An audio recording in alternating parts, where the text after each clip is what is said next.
نیاز به سرمایه‌گذاری در بخش آموزش، نقش یونما چیست؟ اندریکا راتوات، معاون دفتر هیئت سازمان ملل متحد در افغانستان و هماهنگ کننده امور بشردوستانه این دفتر میگوید که سرمایه‌گذاری در بخش صحت و آموزش در کشور یک نیاز جدی است. یونما روز سه‌شنبه 3 میزان با نشر اعلامیه همچنان بر حمایت از بخش خصوصی برای دسترسی به بازار تاکید کرده است. این در حالی است که طی 3 سال گذشته شمار زیادی از پسران به دلیل چالش‌های اقتصادی مجبور به ترک آموزش شدند. پیش از این نیز برخی از نهادهای بین‌المللی بر ایجاد زمینه آموزش به دانش آموزان افغان تاکید کرده بودند. و اما دلیل تاکید نهادهای جهانی بر سرمایه‌گذاری در بخش آموزش چیست؟ افغانستان چقدر در بخش آموزش به سرمایه‌گذاری نیاز دارد و اخیراً اینکه میزان حمایت امارت اسلامی را از سکتور آموزشی چگونه بررسی می‌کنید؟ سلام و احترام، وقتتان بخیر. به مجله صبح از تلویزیون یک خوش آمدید. برای بحث بیشتر پیرامون این موضوع و موضوعات مرتبط دیگر آقایان طاووس فرزاد، آگاه امور سیاسی را اینجا در استودیو و همچنان عبدالبصیر رنجبر، تحلیلگر امور اقتصادی را تا دقایق بعد در برنامه با خود خواهیم داشت. آقای طاووس، شما را برنامه خوش آمدید میگوییم. طاووس، شما همواره حتما مستحضر هستید نهادهای بین‌المللی، جامعه جهانی، یونما، یونیسف تاکید بر سرمایه‌گذاری در بخش آموزش در افغانستان میکنند. دلیل تاکیدهای مکرر اینها چی است؟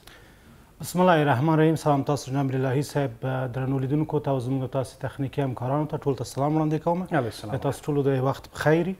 تاسو وګورئ جناب الهی صاحب، مخکې له دې چې په افغانستان کې سیاسي تحول رامنځته شي، ورلډ بانک لخوا یا د بانک جهاني لخوا تقریبا 2 پروژې لوی پروژې وي. یو اقرا په نامه وه چې تقریبا 300 میلیونه ډالر په ارزښت باندې پروژه وه، او ترڅنګ بله پروژه د صحتمندۍ وه چې 600 میلیونه ډالرو په ارزښت باندې پروژه وه. دا تطبیقي دی چې د صحتمندي په چوکاټ کې د تقریبا 4 بخشه درلودله. د صحتمندي یا په لومړي سر کې یا هغه ابتدایي خدمات و چې صحي وړاندې کېدل، مثلا دوا او د مسایل و کلینیکونو ته او لرې پرتو سیمو ته رسېدله. ترڅنګ بل بخش چې و هغه د کپیسټي په وخت کې و یا د ظرفیت لوړونې په وخت کې په برخه کې و چې ډاکټرانو ته دوی ټریننګونه ورکوله چې هم د صحت برخه ډیره پیاوړې کړې وه، او ترڅنګ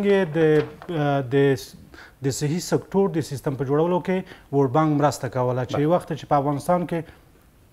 سیاسي تحول رامنځته کیږي، متاسفانه چې دغه پروژې ټولې ځنډېدلې دي او اوس یې کارونه ځنډول شوي دي چې تقریبا اکثریت کلینیکونه په لرې پرتو سیمو کې اوس له ستونزو سره مواجه دي. اوس یعنې هغو ته په وخت دوا نه رسیږي، په وخت هغه کوم سیستمونه چې صحت په برخه کې کارول کېږي هغه ورته نه رسیږي، ډاکټرانو ته ټریننګونه نه ورکول کېږي له بده مرغه. نو خصوصا په لرې پرتو سیمو کې خلکو ته ډېر زیانونه رسولي دي او خلک له صحي برخې له اړخه ستونزو سره مواجه دي. فرزاد صاحب، تاسو فکر کوئ چې دلیل همدغه کم رسیدگی د صحت او د آموزش برخی ته دی؟ فکر کوئ چې پس له تحول نه دغه د تعلیم و تربیه په برخه کې سرمایه‌گذاری لږ شوی؟ بله، و یعنې دا چې افغانستان اسلامي امارت دومره بودیجه نه لري چې ټول افغانستان ته خدمات ورسوي، صحي خدمات. نو مخکې چې لکه څنګه چې ما وویل د ورلډ بانک لخوا د 600 میلیونه ډالر په ارزښت باندې دغه پروژه وه چې دوی کار کاوه، خو متاسفانه اوس هغه پروژې ځنډېدلې دي. اما ورلډ بانک په دې وروستیو کې یو شین څراغ ښودلی ده چې امکان لري چې انشاءالله په دې نږدې راتلونکي کې د دغو پروژو کارونه بیا شروع کړه. ترڅنګ د معارف برخه کې جناب الهي صاحب د اقرا په نامه باندې موږ تاسو پروژه درلوده چې تقریبا ارزښت 300 میلیونه ډالر و، او دوی د مکتبونو په جوړولو کې کار کوي، یعنې هغه کوم فیزیکي هغه چې ساختمان چې وه، همدارنګه د معلمینو یا د ښوونکو د ظرفیت لوړونې په برخه کې دوی کار کاوه، همدارنګه د هغه څوک چې په درس ویلې یا ښوونکي وه یا زده کوونکي وه، دوی ته هم هغه درسي مواد رسوله چې ډېر کومک یې کاوه. اوس له بده مرغه چې دغه کومې پروژې چې درېدلې دي، نو د افغانستان اسلامي امارت لکه څنګه چې تاسو پوهیږئ دغه خپله بودیجه له خپلو داخلي عوایدو نه تنظیموي، نو دوی نشي کولی چې په ټول افغانستان کې دغو 2 برخو ته رسیدګي وکړي. په همدې خاطر باندې یونما دا پیشنهاد کړی چې دغه 2 برخې ډېر ورته ضرورت. فکر کوئ چې د تعلیم او تربیه بخش د آموزش بخش څومره سرمایه‌گذاري ته ضرورت لري؟ ما لکه څنګه چې ولې 600 میلیونه یا هغه پروژه و 300 میلیونه ډالر یعنی په نه دا پخواني پروژه اوس بیا ورته تقریبا اوس په اوس وخت خو همدومره بیا بودیجه ورته ضرورت ده ممکن چې تر 600 میلیونه ډالر ورته ضرورت وي او د معرف برخه کې هم ضرورت ده. اول خو زه یو بل زیرم درکوم درته چې یو بل پروژه د امرج په نامه باندې ورلد بانک شروع کړې ده 14 میلیونه ډالر ارزښت ده او دوی به دغه کوم خصوصي سکتور چې ده دوی به سره کومک کوي قرضې به ورته ورکوي لکه څنګه چې تاسو جناب الله صاحب پوهیږئ د افغانستان د خلکو په مجموع کې اقتصادي وضعیت د پام وړ نه ده نو په دې اساس باندې په دولتي پوهنتونونو کې په لویه کچه باندې جذب نشته یعنی ډېر خلک له پوهنتون څخه پاتې کیږي د خصوصي بانکونو لپاره د خصوصي پوهنتون لپاره خلک په لاس کې پیسې نه لري چې لاړ شي هلته خپل تعلیم ته ادامه ورکړي نو په دې اساس باندې یوناما چې پرې ټینګار کړی ده ډېر ورته ضرورت دی چې په دې برخه کې سرمایه‌ګذاري وشي تر څنګ زموږ او تاسو خصوصي پوهنتونونه چې مخکې به ورته ښځینه زده کوونکي هم راتلې محصلینې او نارینه هم ښځینه خو اوس په کلي شکل باندې بندې شوي دي پوهنتونونو کې او هلکان هم چې دي دوی هغه دومره پیسې او اقتصاد یې ښه نه دی چې راشي په خصوصي پوهنتون کې درس ووایي نو زه وایم چې یو شمېر زیات خصوصي پوهنتونونه هم له بده مرغه چې له سقوط سره مواجه دي دولت ته پکار ده چې دوی ته سبسایډیانې ورکړي او تر څنګ دوی باندې باید هغه مالیات د مثلا لږ راکم کړي تر څو دوی وکولی شي خپل هغه اپریشن یا خپل عملیات مخکې بوځي. صحیح. فرزاد صاحب فکر کوئ چې علت څه شي ولی یو تعداد زیات هلکان د وطن سرمایه دي دوی د درس او تعلیم نه زړه تور شوی نه غواړي چې مکتب ته لاړ شي نه غواړي چې پوهنتون ته لاړ شي هرچند دوی اقتصادي وضعیت په مجموع کې ښه نه ده اما ډیری خلک کولی شي چې داخل مکتب ته لاړ شي دولتي مکتب ته لاړ شي درس ووایي تعلیم او تحصیل وکړي ولې د دوی علاقه‌مندي کم شوی بله موږ او تاسو داسې نشو ویلی چې خدای نخواسته څوک یو منفي هغه ورنه واخلي لیکن په ټوله کې ځوانانو ته یو داسې یو تصویر پیدا شوی چې موږ راتلونکي یعنې روښانه نه ده له بده مرغه اما دا یو ښه تصور نه ده انشاءالله چې افغانستان به ورو ورو ښه کیږي خو دوی په دې تصور دي چې موږ نور په راتلونکي کې د درس ویلو لپاره موږ که درس هم وایو زموږ لپاره زمینه د کار نشته ده یعنې د افغانستان هغه داسې تیاره ورته ښکاري هغه راتلونکی اما حال دا چې داسې نه ده انشاءالله چې روښنایي په لور روان یو او کوم ځوانان چې له افغانستانه وځي ښه کدرونه زموږ او تاسې دوی په هغلته یا په بحرونو کې غرقیږي یا په لارو کې ضایع کیږي او یا خارج ته دي په داسې کارونو کې کار کوي چې هغه د انسان شخصیت سره هغومره ښه نه دي یا به ځي هلته به کوم داسې شاقه کارونه به کوي یا ډېر په افتاده کارونه به کوي چې دا د یو ځوان لپاره چې د دې وطن سرمایه ده ورته نه ښایي. څه لازم دی طاووس صاحب مسئولین څه کولی شي څه تدابیر اتخاذ کړي واخلي چې د دوی علاقه‌مندي بیرته درس و تعلیم ته شي؟ بله په لومړي سر کې خو جناب الله صاحب تر ټولو غټه ستونزه دا ده چې په افغانستان کې اوس د افغانستان اسلامي امارت په رسمیت نه دی پیژندل شوی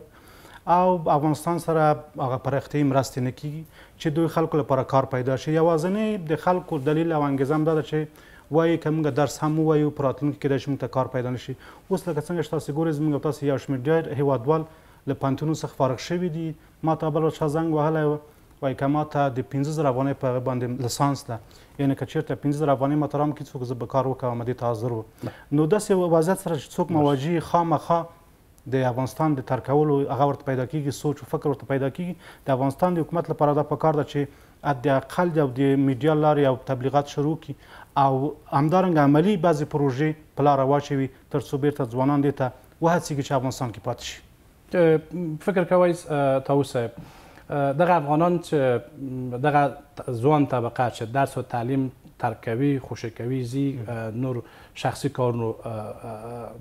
لپاره ملاتړي عواقب څه شي د افغانستان ته؟ عواقب دا دي چې په راتلونکي کې به د افغانستان د 80 سنه چې نسل چې ځوان ده دا به خدای نخواسته په راتلونکي کې به دا ټول ضایع کیږي د درس او تعلیم نه به لرې پاتې کیږي افغانستان په راتلونکي کې د بشري ځواک د کمښت سره مواجه کیږي او نشي به کولی چې بیا به همغه هیوادونو ته لاس وږدي یا به له ایران یا به له پاکستان خلک راغواړي یا له نورو ملکونو به دلته به دوی به هغه اپریشن سیستم ورته مخکې بیا په بانکونو کې به کار کوي یا به په شفاخانو کې کار کوي نو که چېرته دوی ته پاملرنه ونشي لکه څنګه چې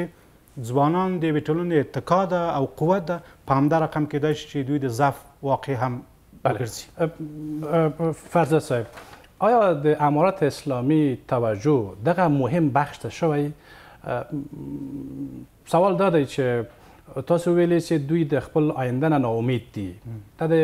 علت د ناامیدي څه شي آیا مسئولین نشي کولای چې د دوی لپاره د آینده لپاره امید ورکړي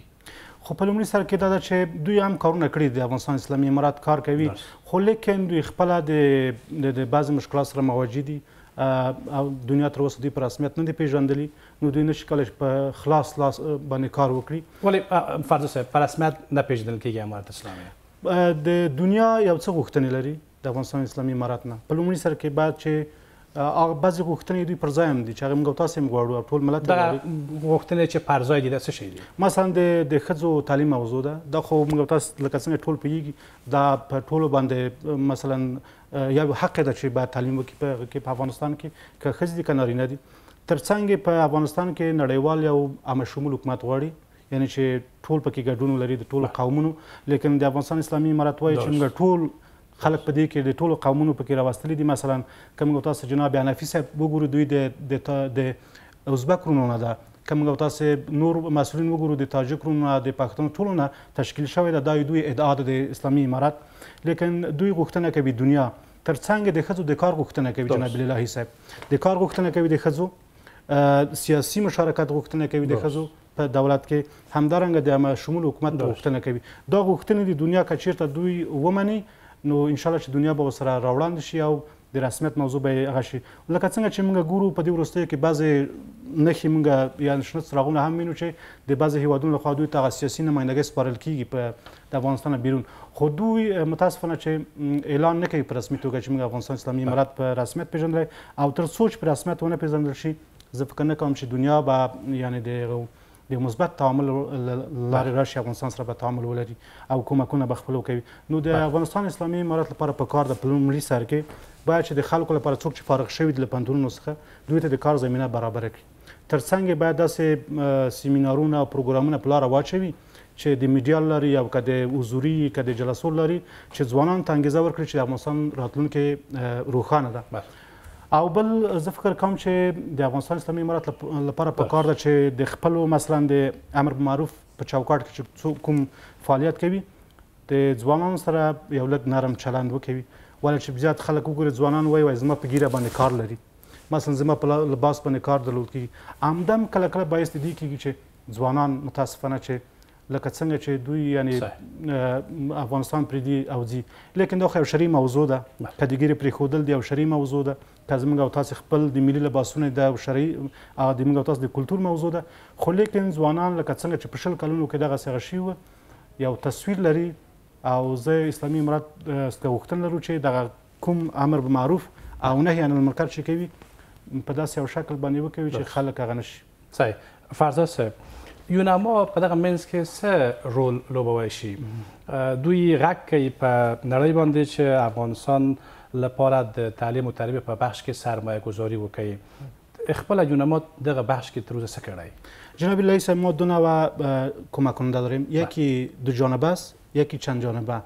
یونما و ورلد بانک یا کسی چند جانبه هستند به این معنا که دونر میته پیسه به یونما به مصرف میرسن یا که بخاطر از اینکه صدا را بلند کردن میخواین که به جهان برسانه ایره موضوع را برسانه که در افغانستان ما هم با مشکلات متعدد صحی روبرو هستیم که ما قبلا گفتم که پروژه صحتمندی در افغانستان تطبیق میشد و در مناطق روستایی و دوردست از این تعمیر میشدن که متاسفانه ما تا که خبر شدیم در بعضی از کلینیک ها در مناطق دوردست و اطراف فکر میکنیم که دوا هم نمیرسه و همچنان در بخش معارف اینا صدا میکنه تا اون ورلد بانک که در کشورهایی که میخواین قسمت سرمایه گذاری بکنه یا به عنوان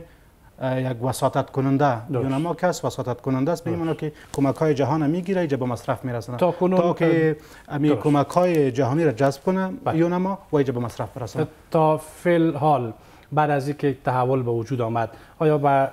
صدای یونما کشور یا کدام نهاد بین‌المللی لبیک گفته است در این بخش ها به سرمایه گذاری حاضر شده است؟ در بعضی بخش ها ببینید که بعد از یک تحول میاد کمک های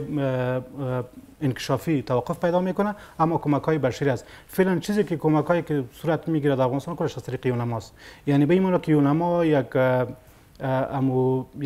کسی است که میتونه صدایش به یک جای برسه یا کسی قبول بکنه به خاطر از اینکه تمام کمک های بشری در افغانستان یونما تطبیق میکنه درست فرزاد صاحب شما به نظر کسی که تحولات را در افغانستان تعقیب میکنین، بررسی میکنین. در کدام سطوح معارف افغانستان بیشتر به سرمایه‌گذاری نیاز داره؟ فکر میکنین از ابتدای معارف، از صنف ابتدایی و اول و تا دور متوسط تا تحصیلات عالی، یا در بخش خاص دنیا فکر میکنه که افغانستان به حمایت ضرورت داره؟ من فکر میکنم جناب اللهی صاحب که تمام بخش‌ها ضرورت است. یک خمی سیستم معارف افغانستان متاسفانه که سیستم بسیار عقب مانده و بسیار معیاری نیست. در دنیا ببینید که از صنف نهم بر از رشته بندی میشه. برای شما از صنف 12 رشته بندی میشه، مثلا به پانتون که میره یا باید که اول ریاضی بخونم. مثلا ما اصلا میخوایم که یک ژورنالیست شم آینده یا یک حقوقدان شوم، لیکن سر ما اول باید هندسه بخونم، ریاضی بخونم، فیزیک بخونم تا ما در پانتون کامیاب شوم در کانکور بازم برم بر رشته خود. این سایکو چقدر چطور میکنه وقتی که ما به صنف میرسم 4 سال دیگه سر ما مسائل ابتدایی را میخونه جناب اللهی صاحب، یعنی مو ابتدا و مبانیش سر ما میخونه. باز وقتی که فارغ میشیم باعث یک شخص متخصص فارغ نمیشیم متاسفانه. اگر از صنف نو یک رشته بندی صورت بگیره که ما صنف نو کسی که میخواد که دکتر شوه، کسی که میخواد که انجینر شوه، کسی که میخواد در مو رشته 3 سال درس بخونه، بعضی که در پانتون میره 4 سال دیگه تخصصی میخونه، یک شخص متخصص از پیشان فارغ میشه. حالی یک سیستم معارف افغانستان است، لیکن با تمام بخش‌ها ببینیم فکر میکنم در بعضی مناطق دوردست که چند سال جنگ بود در اوجا یک بخشی از فین که دولت از اونجا حاکم بودن، اونجا جنگ بود، زمینه به خاطر بازسازی مکاتب نبود، زمینه به خاطر ساخت مکاتب نبود. دیگه اول دوجا ضرورت است که در مناطقی که قبلا جنگا بود باید توجه مکاتب ساخته شود و از زیاد از مردم ما و شما متاسفانه که دور بودن از تحصیل و در بخش لیسانس هم است، بخش از بخش پانتون که است اینجا ضرورت است و در بخش مکتبا هم ضرورت و توجه است تا مکتبا ساخته شود، مواد درسی درست رسانده شود. پانتون های خصوصی که فعلا فعالیت میکنه متاسفانه که طبقه اوناس برای طبقه اوناس مسدود شدن و طبقه اوناس نمیتونن که اونجا درس بخونن، یک بخششان آل چیز است و پانتونای خصوصی نمیتونه که برای آینده امو مصارف خود پوره بکنن. اما دولت افغانستان توانست که امو مالیات انتفاعی را سرش کم بکنه. در این قسمت هم وظیفه دنیاست، هم وظیفه افغانستان حکومت است که بعد این قسمت کار بکنه. بسیار تشکر. بینندگان گرامی، یک وقفه کوتاه زود برمیگردیم. دوباره خوش آمدید. نیاز سرمایه گذاری در بخش آموزش، نقش یونما چیست؟ موضوع بحث امروز مجله صبح است. مهمان محترم طاووس فرزاد، آگاه امور سیاسی هستند. طاووس صاحب، گفتیم که در سطوح مختلف افغانستان ضرورت دارد تا در بخش معارف، تعلیم و تربیه و حتی تحصیل، دوره تحصیلی در این رابطه سرمایه گذاری شود، بازنگری شود. فکر میکنیم که حکومت فعلی به نفس کسی که مسئول این روند است به این بخش توجه کرده است؟ میخواهد که ظرفیت‌های تعلیمی و تحصیلی افغانستان بلند بره؟ بله، ببینین که جناب اللهی صاحب حکومت افغانستان حکومت وسم کوک کوي چې د بورسیو له لارې ځوانان ولیږي نورو ملکونو ته په دې برخه کم کار کوي. نه، تاسو ویلي چې د افغانستان تعلیمي نصاب بازنگری ته ضرورت لري. آیا دغه بازنگری پروسه شروع شوې ده؟ که شروع شوې ده کوم ځای ته رسیدلی؟ نو زه خو په دې برخه کې اطلاع نه لرم تر اوسه پورې. دا د وزارت معارف او د تحصیلات عالی وظیفه ده چې دوی په دې باندې کار کړی وي که نه. خدای ما یو وړاندیز ورته پیشنهاد مې وکړ که دغه توجه وشي. موږ تاسو چې اکثریت متخصصین ګورو جناب اللهی صاحب چې دغه مشکلات په افغانستان کې تاسو ګورئ دا د عدم د یو ښه معیاري نصاب عدم ده، یعنی عدم د موجودیت ده. نو ما لکه څنګه چې ویل باید په دې باندې بازنګري وشي، دې باندې کار وشي تر څو یو ښه او منظم او د اوسني عصر سره مطابق یو نصاب جوړ شي. اوس لکه څنګه چې تاسو وینئ جناب اللهی صاحب یو څوک چې له ژورنالیزم نه فارغېږي په افغانستان کې هغه دې ته نیاز لري، دې ته اړتیا لري چې حداقل یو 2 کاله نور درس ووایي تر څو دغه اوسني عصر سره ځان میډیا سره ځان برابر کړي. یا څوک چې په اقتصاد نه فارغېږي دې ته اړتیا لري چې باید یو 2 کاله نور لاړ شي، هلته شخصي کورسونه ووایي، اکاونټنګ بخش ووایي، نور بخشونه ووایي تر څو دوی دغه د جهاني سټنډرډ سره ځان برابر کړی شي. لیکن په پوهنتونونو کې خصوصا په دولتي پوهنتونونو کې هغه سابقني درسونه دي نصاب ده چې هغه تقریبا له 40 کاله مخکې هغه له انګلیسي کتابونو نه دوی ترجمه کړې ده او چپترونه یې جوړ کړي دي او دوی اوس هم تدریس کیږي چې او کلیشه‌ای او سابقني شاید په مغه باندې روان دي تاسو نصاب وخت چې یو ځوان فارغیږي له پانتونه متاسفانه چې د اوسنی چې اکثریت زموږ تاسو ځوانان کار نشي پیدا کولای یو دلیل همدا ده چې دوی ښه روغه شوي نه دي یعنی ښه روزل شوي نه دي او ترڅنګ زموږ تاسو نصاب چې ده اوسنی اصل سره تطابق نه لري یا مطابقت سره نه لري نو دې ته ډېره اړتیا ده چې په دغه برخه کې د لوړو زده کړو وزارت او ترڅنګ د معارف وزارت باید کار وکړي ترڅو دغه نصاب په اوسنی اثر باندې ترتیب کړي لکه څنګه چې بیا هم زه خپل مخکنی خبر ته راځم جناب الهي صاحب چې مخکې دغه دوه پروژې چې د ورلډ بانک لخوا خصوصا د ورلډ بانک لخوا چې دغه دوه پروژې تطبیق کېدې اوس زه چې دغه یونما چې څه وایي دا همغه مخکنی موضوع ده یعنی چې مخکې په افغانستان کې د ورلډ بانک لخوا دغه دوه پروژې تمویل کېدې چې ډېر موثره وي عامې په صحت کې ډېر رول درلوده کلینیکونو ته یې سیستمونه وروړه صحي کلینیکونو ته یې دوا وروړه کلینیکونو ته یې ډاکټران روزله اوس چې وخت درېدلی دی دغه موضوع نو دغه کلینیکونه له دواګانو خالي دي دوا نشته پکې متاسفانه قیم ډېره په کمه اندازه ده سیستم زموږ تاسو خراب شوی دی او ترڅنګ معارف سیستم چې د اقرا په نامه باندې دا پروژه وه دوی کولی شوه چې ټرنینګ ورکړي استادانو ته که څوک نوی راځي استاد کېږي په یو پوهنتون کې یا په یو مکتب کې په ښوونځي کې هغه دې ته ضرورت لري چې باید یو ټرنینګ شي که نه نو دغه مسایل اوس متاسفانه چې لږ مشکلات سره مواجه شوي دي او ورلډ بانک یا بانک جهانی په دې نږدې راتلونکي انشاءالله اعلان به وکوي چې دغه دوه پروژې کارونه شروع کوي. درست. فرزاد صاحب وضعیت تعلیمی را در افغانستان از شهرها گذشته در اطراف چگونه می‌بینین؟ آیا طبق آماری که در ولسوالی ها وجود داره مکاتب مورد ضرورتشان تأسیس شده است؟ نه خیر من چنانچه قبلا گفتم در اون مناطق قبلا که امارت اسلامی مسلط بود در زمانی که مقابل حکومت قبلی اینا استاد بودن و مبارزه میکردن در اون مناطق متاسفانه که بمباردمان بود این مسائل بود کسی اجازه نمیداد حالت خوبی نبود بنابراین نمیتونستن که کسایی که دونرال بودن یا دولت افغانستان قبلا بود در اون مناطق مکاتب تاسیس بکنه ساختمانشان جور بکنه برای مردم مواد درسی برسانه مصنفایشان به شکل معیاری تنظیم بکنه در وقت جنگ بود نمیتونست حال بسیار خوب زمینش مساعد است اون مناطق روستایی و اون مناطقی که اطراف بودن که در اونجا قبلا جنگ بود حال بسیار زمینش مساعد است که بعد اونجا دونرها بره و دولت افغانستان بره تا اون مکاتب جور بکنه ما یک روز ما دیدم در یک ویدیو که امی اطفال از یک دریا بسیار به سختی عبور میکردن اون طرف تا به یک مکتب برسن اونجا اینا مکتب بخوانند دیگه این موضوعات باید مد نظر گرفته شود. یک موضوع بخش صحی است که خصوصا طبقه اوناست در مناطق دوردست اینا شاید 2 ساعت یا 3 ساعت را طی بکنن تا به یک مرکز صحی برسن و تاکید یونما هم در این قسمت هست. دیگه باید که قبلا که چیز بود باید هم دونرها در این قسمت کار بکنم وظیفه حکومت افغانستان است که در مناطق دوردست خصوصا بخش خانم ها که این مسائل نسایی ولادی هستند این بخش ها بسیار با مشکلات مواجه هستند مثلا 2 ساعت یا 3 ساعت را که طی میکنن در مناطق دوردست موتر نیست به دسترسی به موتر مسائل ندارن دیگه با مشکلات مواجه میشن باید که در مناطق نزدیکشان حداقل در قریه اگه نباشه در 2 تا قریه باید یک مرکز صحی جور شود تا مشکلات مردم رفع شود. ما فکر میکنم که زیاد مردم با مشکلات مواجه هستند خصوصا از لحاظ صحی. آقای فرزاد یادآوری از بخش صحی کردین دقیقاً یونما هم از بخش صحی هم یاد کردین گفتین که همین قسم که در افغانستان در بخش آموزش و پرورش نیاز به سرمایه‌گذاری و توجهی بیشتر داره در بخش صحت همچنان در ولسوالی‌های دوردستی که مثلا دکترای از طبقه اوناس نیستن وضعیت مردم وضعیت مریضای طبقه اوناس چگونه است؟ آیا در مریضیایی که مربوط به نسایی ولادی میشه دکترایی هست که به اینا برسند؟ این یک معضل بسیار بزرگ است جناب الهی صاحب ما که قدر تاکید میکنیم و برادرای دیگه ما تاکید میکنیم و شما تاکید میکنیم با همین مکتب و پوهنتون طبقه اوناس همی است اگر ما شما ببینیم شاید سال به سال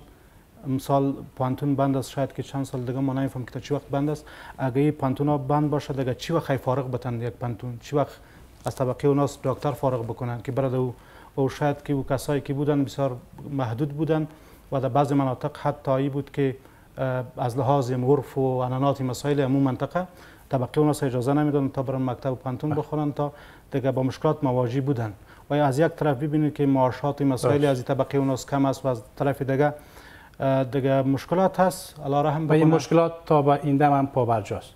ممکن که پابرجا باشه، خصوصا در مناطق دوردست. شما چنانچه گفتین که وجه طبقه اوناس نیست که معالجه بکنه مریضا را، یک مشکل است. امیدوار هستم که دنیا به این پی ببره و بیاین مثل که قبلا ورلد بانک پروژه را تمویل میکرد در سراسر افغانستان در مناطق بسیار دوردست از این کشور کار میکردن، طبقه دکترها را اینا ترنینگ میدادن، سیستم برشان فعال میکرد، دوا برشان میرسان. دیگه امیدوار هستم که این مشکلات به زودی پایان درست. فرزاد صاحب گفتین که بعد از این تحول که به وجود آمد و امارات اسلامی قدرت را به دست گرفت، دنیا کمک‌های خود قطع کرد، بانک جهانی کمک‌های خود قطع کرد و هم کاهش دادن. آیا به خاطر ترمیم دوباره این روند که دنیا دوباره به افغانستان برگرده، کمک‌های خود ادامه بدن و در بخش‌های صحت و آموزش و سرمایه‌گذاری خود چنانچه قبلا مبادرت داشتن ادامه بدن، کاری صورت گرفته است؟ ولی من یک وضاحت میتونم جناب اللهی صاحب، قبل از اینکه در افغانستان تحول سیاسی بیاید 49% بودجه افغانستان از طریق کمک‌های خارجی تمویل میشد. یعنی در هر 4 سال مثلا در کنفرانس بروکسل بود به افغانستان 15 میلیارد دلار تعهد شد، یعنی کمیتمنت شد به افغانستان که تا سال 2020 15 میلیارد دلار به افغانستان تا یک حد رسید. بعد از سال 2020 کنفرانس ژنوا شد که دو هم 13 میلیارد دلار تعهد شد به افغانستان، اما مشروط به صلح بود که باید تا سال 2024 کمک ها برسه. اما متاسفانه که تحول به وجود آمد و می کمک ها بند شد یا به تعلیق در آمد. دیگه یک معضل است. ما فکر می کنیم که موضوعات شروع شده، یک قدم نیک برداشته شد که ورلد بانک دفتر خود به افغانستان باز کرد. یعنی قبل از اینا از پاکستان یا از کشورهای دیگه اینا اما اپریشن یا عملیات خود انجام میدادن. اینا بازگشایی دفتر بانک جهانی در کابل در افغانستان چه تاثیر داره بر وضعیت آموزشی؟ طبعا تاثیر داره، بخاطر از اینکه یا خوب نزدیک میتونن که ببینن وضعیت و کمک ها را اینا آغاز بکنن. قسمی که ما گفتم یک پروژه کاسه 1000 شروع کردن وقتی که دفترشان باز شد در کابل، در پالوش 300 میلیون دلار به خاطر مسائل نان و مسائل کمک ها تخصیص دادن و 16 میلیون به خاطر پروژه امرج که میتونه با سکتور خصوصی اینا چیز بکنه، کمک بکنه، خصوصا طبقه اوناست که در بخش چیز کار میکنن، در بخش تجارت کار میکنن، با اونها قرضه میتن دیگه. و همچنان با ADB یا بانک انکشاف آسیایی که است، اینا هم دفتر خود در کابل باز کردن و تا سال 2025 اینا فکر میکنم که 860 میلیون دلار اینا فکر میکنم که از طریق مؤسسات ملل متحد اینا کمک میکنن که با آمدن از در کابل کمک هایشون آغاز شد و اینا یگانه موضوعی که یاد میکنن و مسائل عدم بررسمیت شناسی امارات اسلامی افغانستان است. تا این دم که بانک جهانی و هم بانک آسیایی گفتین که افغانستان در بخش‌های کمک میکنه، مستقیما این کمک ها را ارائه میکنه مردم افغانستان یا از طریق امارات اسلامی؟ جناب اللهی صاحب ما دو نوع بودجه داریم، یکی آف بجت داریم، یکی آن بجت داریم. آن بجت به این معنی که دونر مستقیما از طریق بودجه دولت کمک میکنه، یعنی پول به دولت میده، باز دولت امو اولویت‌هاش که است به او سرمایه‌گذاری میکنه. یکی آف بجت ما داریم. آف بجت به این معنی که خود امو دونر مستقیما کمک میکنه، خودش مستقیما. ما که فعلا میبینیم تمام کمک ها آن بجت نیست بلکه آف بجت است، از طریق مؤسسات ملل متحد به مصرف میرسه. چنانچه من قبلا گفتم که ما یا چندین جانبه دونر داریم و دو جانبه داریم. دو جانبه به این معنی که مستقیما کشور میاد افغانستان سرمایه گذاری میکنه و چند جانبه به این معنی که میاد از طریق ملل متحد مؤسساتش به مصرف میرسونه، که در حال حاضر این یک پرکتیس خوب نیست جناب اللهی صاحب. بخاطر از اینکه ما خبر شدیم که تقریبا تا 40% کمک های بین المللی در ادمین کاست از مصرف میرسه، در بخش لوجستیک و بخش سالاری و مسائل از مصرف میرسه. بخش لوجستیک و معاشات خود کارمند سازمان ملل. بله، یعنی 40% بودجه کمک هایی که صورت میگیره، یعنی به این معنی اگر یک دونر 1000 دلار کمک میکنه، تقریبا 400 دلار از این در خود آپریشن یعنی مؤسسات ملل به مصرف میرسه، که یک پرکتیس خوب نیست و امیدوار هستم که دونرها مستقیما از طریق بودجه دولت افغانستان کمک بکنن. درست. فرزاد صاحب گفتین که مشکلاتی در فرارای کمک‌های سازمان ملل وجود داره عدم به رسمیت شناسی حکومت امارت اسلامی و همین قسم ساهای دوردستی که در ولسوالی هست و تاکنون در بخش آموزش و صحی به کمک صورت دارن. این مشکلات با امارت اسلامی شریک شده است؟ طبعا اونا خودشان این را درک کردن و ما در جریان هستم که اونا با اونمی دونرهای مزور شریک هم کرده. چندین بار برای مؤسسات ملل متحد، به سفارتخانه ها، به کشورها مستقیما گفته که ما قبل از اینکه تعداد زیادی از مراکز صحی از طریق دونرها تمویل میشد، ما بودجه کافی به خاطر تمویل از این مراکز نداریم. اینا شریک کردن این موضوع را، اونا تعهد هم کردن که ما کوشش میکنیم، لیکن کمک های مستقیم و از طریق بودجه افغانستان صورت نمیگیره، بلکه از طریق سازمان های ملل متحد صورت میگیره. شرطایی که امارت اسلامی برای مؤسسات خارجی به خاطر کمک که به افغانستان میان چی است؟ شاید شرطی گذاشتین؟ اونها هیچ شرط نگذاشتن. امارت اسلامی افغانستان فقط میخواد که شما که قبلا کمک میکردین بازم بیاین از طریق بودجه افغانستان کمک بکنین و جایی که ما بر شما میگیم شما در اون قسمت ها باید کمک بکنین. قبلا جناب الهی صاحب، قبل از اینکه در افغانستان تحول سیاسی صورت بگیره، دونرها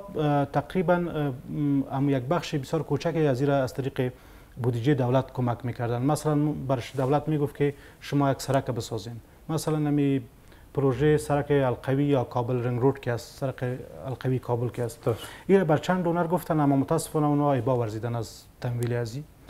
اینا میگفتن ما در بخش وومن امپاورمنت کار میکنیم، ما در بخش سیویل سوسایتی کار میکنیم، ما در بخش جوانا کار میکنیم، اما یک چیزای بنیادی رو اونها کار نکردن. برای ما و شما پول میداد که ما برق از بیرون خریداری بکنیم، اما یک بند برای ما و شما نمیساخت، کارهای بنیادی نمیکردن. و برای فرزاد صاحب، دنیا بالاخره هر کشوری که کمک میکنه یا هر سازمانی که کمک میکنه ممکن اهداف و مقاصد خود در ورای این کمک ها داشته باشه، اما